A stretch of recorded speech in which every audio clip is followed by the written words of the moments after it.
Today at 6, the growing shortage of GPs in some parts of England, with some regions faring much worse than others.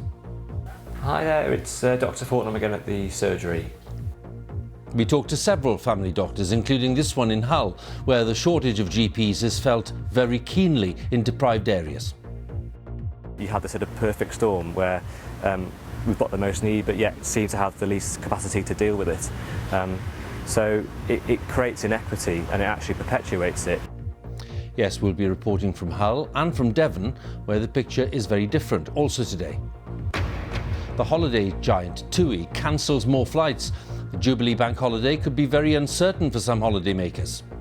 The cases are packed, we're all ready to go, and we've received a text last night at 7:30 to say that the holiday had been cancelled.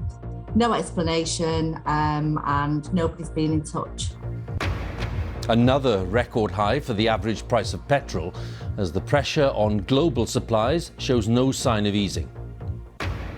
And 70 years of the monarch meeting her prime ministers. We report on the mystique and the mystery of the weekly audience. And coming up on the BBC News Channel, a clash fit for a final. Two titans of tennis, Novak Djokovic and Rafa Nadal, go head-to-head later in the French Open quarter-finals.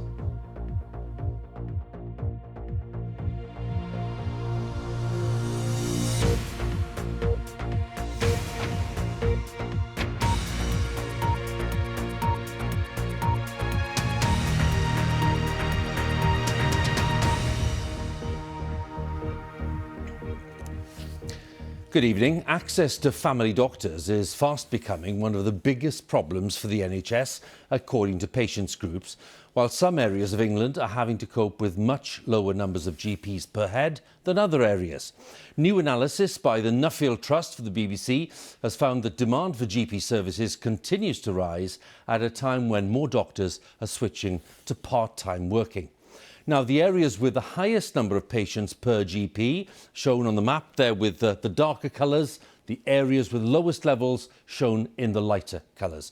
Wirral on Merseyside is one of the best served areas in England, with the lowest number of patients per GP, while at the other end of the scale we have Portsmouth, where there are many more patients for every family doctor.